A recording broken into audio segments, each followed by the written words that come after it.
Assalamualaikum dan salam sejahtera. Baiklah, hari ini kita sambung balik pembelajaran kita iaitu Sejarah Tingkatan 2 bab 2.2, fokus kepada kegiatan ekonomi masyarakat kerajaan alam Melayu. Jadi, di sini kita akan tengok 4 kegiatan ekonomi masyarakat kerajaan alam Melayu iaitu pertanian, perdagangan, kutip hasil hutan dan pelombongan serta pembuatan. Di dalam pertanian, kita akan tengok 3 perkara iaitu pertanian padi, rempah ratus dan pertanian yang lain-lain.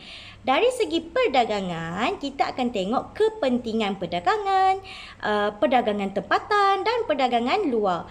Dari segi kutip hasil hutan, kita akan tengok hasil hutan sebagai makanan, sebagai ubatan, sebagai bahan wangi-wangian, sebagai perhiasan. Manakala dari segi perlombangan dan pembuatan pula, kita akan tengok emas, perak dan juga biji besi. Baiklah, kita pergi kepada yang pertama, pertanian yang pertama iaitu padi. Jadi dekat sini awak tengok dalam kumpulan yang cikgu dah buat tu ya. Okey, di sini kita tengok Funan, Champa dan Angkor. Dia tergolong, okey, Funan dan Angkor ni terletak di lembah Sungai Mekong. Di mana lembah Sungai Mekong ni mempunyai tanah yang subur. Kemudian hujan yang turun telah membekalkan air dan air ini telah mengalir ke Tasik Tong Lesap dan digunakan untuk mengairi kawasan padi. Di Angkor juga pemerintah ni telah membina tempat simpanan air yang kita kenali sebagai bere. Dan manakala di Champa, pemerintah telah melantik ketua air di setiap kampung untuk menyelenggara terusan dan juga di terusan dan tasik lah di kawasan Champa. Kemudian kita tengok pula ketika pertanian padi di Kerajaan Majapahit. Okey, padi Kerajaan Majapahit ni dilaksanakan penanamannya di Pulau Jawa disebabkan Pulau Jawa ni mempunyai tanah yang subur. Pulau Jawa mempunyai sumber air yang dibekalkan dari Sungai Bengawan Solo dan Sungai Berantas. Kemudian, selain pada mengharapkan air daripada sungai, terdapat juga sistem pengairan yang mengakibatkan hasil pengeluaran padi meningkat dengan lebih banyak sebab air cukup untuk padi ini. Kemudian, kita tengok pula kepada Kerajaan Sriwijaya.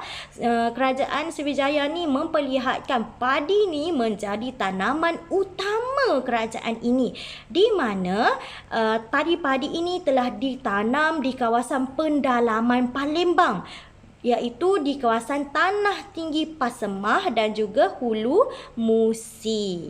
Okey, kita tengok pula kepada pertanian kedua iaitu rempah ratus. Yang ni kalau awak pergi ke dapur mak awak memang selalu jumpa lah ni.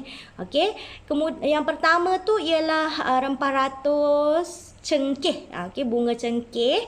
Jadi bunga cengkeh ini kita akan jumpa di Kepulauan Maluku. Kemudian yang ada biji merah tu itu ialah buah pala. Jadi buah pala ni berada di Pulau Banda. Manakala yang hitam-hitam pedas-pedas panas-panas tu ialah lada hitam yang kita jumpa di Sumatera dan juga Jawa. Kemudian kita tengok pula yang ketiga, pertanian yang lain-lain. Okey, terdapat banyak sebenarnya pertanian yang selain pada padi seperti mereka menanam pisang, tebu, bijan, kekacang, kelapa, sayuran dan buah-buahan. Selain pada itu, mereka juga melaksanakan pekerjaan lain seperti menangkap ikan dan juga mendapatkan kulit kura-kura. Okey, habis sektor pertanian. Sekarang kita pergi pula kepada perdagangan. Okey, di yang pertama kita akan tengok faktor dulu ya. Faktor perdagangan ada 3. Yang pertama disebabkan oleh barangan dari alam Melayu yang menjadi tarikan dari kepada pedagang luar. Yang kedua, kemudahan pelabuhan yang ada yang telah membekalkan air minuman, tempat tinggal, simpan barang dan kawasan jual beli. Di sini kemudahan pelabuhan sangat penting ya, sebab zaman dulu tak ada enjin. Jadi orang guna kapal layar. Jadi kapal layar tu diguna angin monsun. Jadi kalau bila tiupan angin monsun tu tak ada, jadi kapal tak boleh bergerak. Jadi diorang akan singgah di pelabuhan yang membekalkan benda-benda yang bagus. Jadi kalau pelabuhan tu tak ada bekalkan air minuman, diorang tak akan tinggal lah, sebab macam mana nak minum kat situ. Okey, takkan nak minum air laut kan? Betul tak? Okey. Yang ketiga, okey, kita tengok kedudukan alam Melayu pula, berada di betul-betul di tengah laluan perdagangan antara timur dan juga barat. Hal ini menyebabkan senanglah geng-geng timur dan barat nak berkumpul. Okey. Jadi, kita tengok pula kepada perdagangan tempatan. Okey, yang pertama kita tengok Funan, nama pelabuhan dia OCEO, dan hasil dagangan apa yang mereka tawarkan ialah Dama, Kapur Barus, kayu cendana dan garu. Champa, pelabuhan dia banyak sikit daripada Funan, iaitu dia ada Turan, Kamran, Sri Banoi dan Maliti. Okey, mereka membekalkan beras, emas, perak, gading gajah dan gaharu. Gaharu ni lah orang buat minyak wangi. Okey. Kemudian kita tengok Sriwijaya, pelabuhannya di Palembang. Jadi Sriwijaya ni ingat balik peta yang dulu-dulu tu, dia sangat besar, jadi barang ni sangat banyak lah.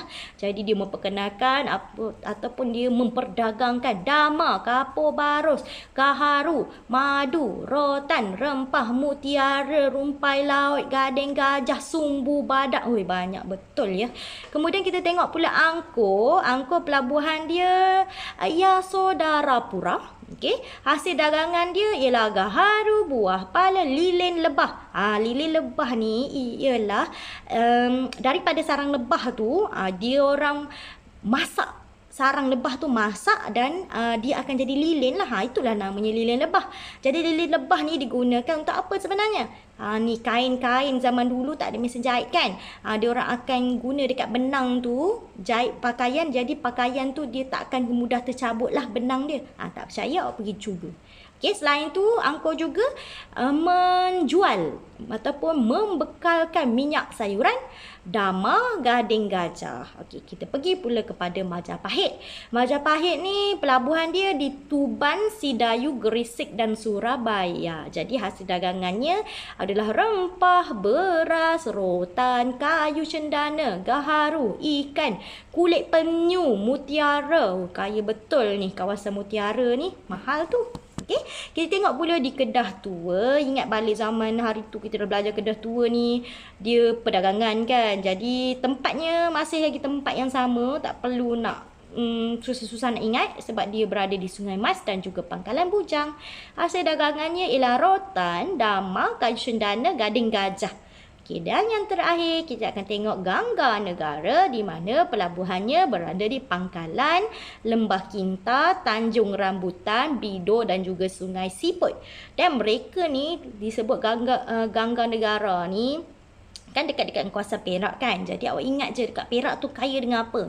So yang pertama mestilah ingat biji timah. Okey, Perak memang banyak sangat biji timah, lombor biji timah. Jadi Gangga Negara ni dia memperdagangkan biji timah, emas, rempah ratus, kapur barus dan juga Dama. Okey, tadi kita dah tengok apa yang kita boleh bagi dekat orang luar. Bagaimana pula dengan orang luar? Jadi perdagangan ni berlaku antara kita dengan orang luar. Jadi orang luar tu ada 3 tempat yang famous, iaitu China, India dan juga Arab dan Parsi. Jadi orang China ni, mereka datang ke tempat kita, dia berdagang apa? Dia bawa apa? Dia bawa sutera, tembikar, pinggan mangkuk, payung, gula, gendang. Okey. Jadi orang Cina bawa semua barang tu dan bila sampai ke kawasan kita, dia beli barang yang punya nilai perubatan. Apa dia? Sarang burung layang-layang, apa lagi tu? Akar-akar kayu, apa-apa hasil hutan tu dia orang belilah, dibawa ke negara Cina. Kemudian kita tengok pula orang India. Orang India ni, pedagang India ni, dia datang ke tanah Melayu, dia bawa kain kapas, dia bawa tembikar, dia bawa pelbagai batu-batuan yang cantik. Okay, seperti akik dan kanelian lah. Yang ni selalu orang buat perhiasan. Jadi kemudian dia beli apa? Dia beli pula kain sutera dari China. Kemudian dia beli rempah-rempah ratus, dia beli kayu gaharu, dia beli kapur. Tu yang dia beli. Kemudian orang Arab dan Parsi bawa apa pula? Okey, orang Arab dan Parsi dia bawa tembikar, minyak wangi, barangan kaca dan juga manik. Kemudian mereka beli pula rempah, kayu wangi untuk didagangkan semula ke kawasan Rom dan juga tanah Arab. Okey. Baiklah, kita pergi pula kepada hasil hutan dan laut. Dekat sini hasil hutan yang warna macam kuning-kuning, nak kata kuning hijau macam tu lah. Tengoklah sendiri ya. Jadi hasil hutan tu kita tengok kita ada gaharu, rotan, sarang burung layang-layang dan juga kapur barus. Pokok gaharu ni dia pokok yang mengeluarkan bau yang sangat wangi, dan pokok gaharu ni lah selalu orang buat minyak wangi dan juga orang buat ubat untuk menenangkan jiwa. Okey, jadi gaharu digunakan untuk pewangi dan juga perubatan. Kemudian rotan. Rotan ni kalau ada kat rumah nenek awak kerusi rotan, kat situ awak tengok bakul rotan, kerusi rotan, tikar rotan. Jadi rotan-rotan ni dia lebih kepada keras tangan dan juga bahan binaan lah. Dia jadi pengikat kepada pondok ataupun sebagainya. Kemudian kita ada sarang burung layang-layang. Ini sampai hari ni kalau awak tengok pun dia memang lebih fokus kepada kesihatan lah, sebab kita buat ubat untuk sarang burung layang-layang. Dan manakala kapur barus dijadikan sebagai wangi. Kalau sekarang kapur barus kita guna untuk halau lipas. Okey. Kita tengok pula hasil laut. Yang pertama ialah gamai. Gamai yang pertama orang makan sebenarnya. Ada yang makan lah. Dia buat sebagai bahan makanan. Dan ada juga dia buat sebagai ubat lah. Ubat gamai. Okey, jadi ubat lah. Jadi rumpai laut. Sekarang ni makanan. Kalau dulu kita ada siwik. Okey, sekarang ni yang famous latok. Itu adalah rumpai laut ya. Okay, kemudian kita tengok pula mutiara yang mahal tu, yang banyak dekat Sabah tu. Okay, dia jadikan sebagai barang perhiasan. Kemudian kita tengok pula kepada pelombongan. Pelombongan ada 3, emas, perak dan biji besi. Jadi emas kita ada di Pegunungan Hue. Kemudian di Perak pula kita ada di kawasan Indrapura, kawasan antara Amaravati dan juga Vijaya. Dan kemudian kita ada biji besi yang berada di Pergunungan Phnom Deck. Okey. Kemudian kita tengok pula dari segi pembuatan. Yang pertama ialah barang perhiasan emas, di mana kawasannya ialah di Funan dan Angkor. Cuka kelapa berada di Champah. Garam, gula, minyak banyak di kawasan Majapahit. Barangan tembikar berada di Champah, manakala Majapahit pula membekalkan daging kerbau dan juga mi yang berasaskan beras. Okey, kalau sekarang mi yang warna putih-putih lah, dia berasaskan beras. Itu sahaja untuk sejarah tingkatan 2. Maka tamatlah bab 2. Bye. Jumpa lagi. Assalamualaikum.